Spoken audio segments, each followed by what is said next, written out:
A lot of the ways that I would write up results from my research mix quantitative data. So we will make spreadsheets that list species that people tell us they forage, how many people tell us they forage that, so that's frequency of mention, what kinds of spaces those species occur in.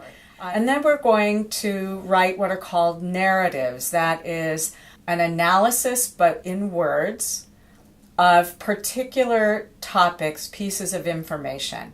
But particularly with this subject matter, we find that it is most effective if we can illustrate that with quotations from the data that we have.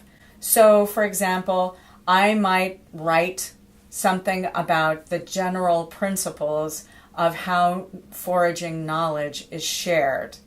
And then I might illustrate that by just pulling out the story of that young man who made the wild plants guide and distributed it to the homeless people in his neighborhood.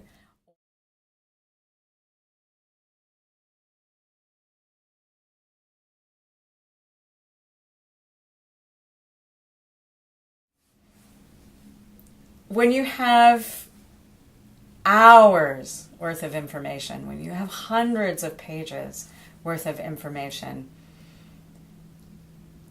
you have to decide for any particular paper or any particular book what part of that information you're going to share, what part of that information you're going to talk about. So, because you can't possibly get to it all. So one of the ways that you make decisions about what it is you're going to share, you're going to emphasize in your book or your article, is who is it that you want to talk to? So you had a question that you wanted to answer, and you've answered that question, but in some ways there's a deeper question that comes before that of why do you want to ask that question and answer that question? What's the purpose of doing that? What work do you want it to do in the world? As a scientist, sometimes the work that I want my research to do in the world is to advance theory, to advance science. But sometimes the work that I want my research to do in the world is I want it to help land managers do a better job of managing land and providing services for people. And so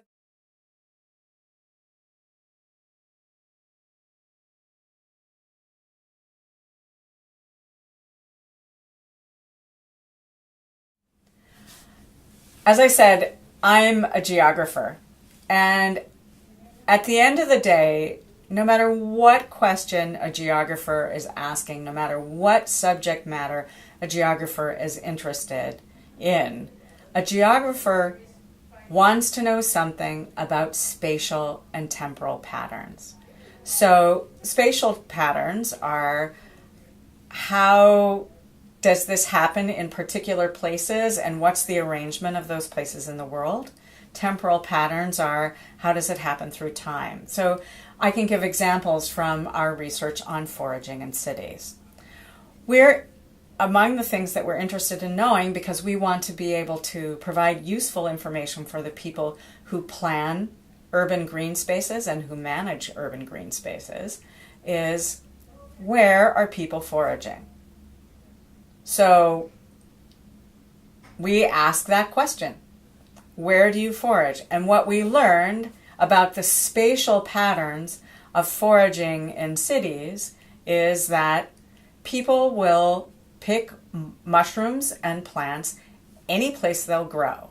That includes the obvious places like parks, but also the not so obvious places like the squares of dirt around a street tree or a chain link fence along the side of a lot. But there are some maps that we won't ever produce.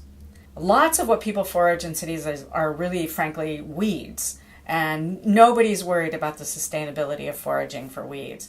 But there are some things that are much less common And they are things, for example, that maybe they're wild and they're on a threatened and endangered species list. I would never make a map that shows the locations of those plants, even if people told me the locations of those plants. It just wouldn't be responsible. On the other hand, we are very interested in producing a map that says these kinds of plants that get foraged grow in these kinds of places, and those kinds of places are owned or managed by these organizations, these agencies, and so that raises some useful, hopefully, and potentially interesting questions for those land managers and agencies about how they might choose to manage or not manage for foraging.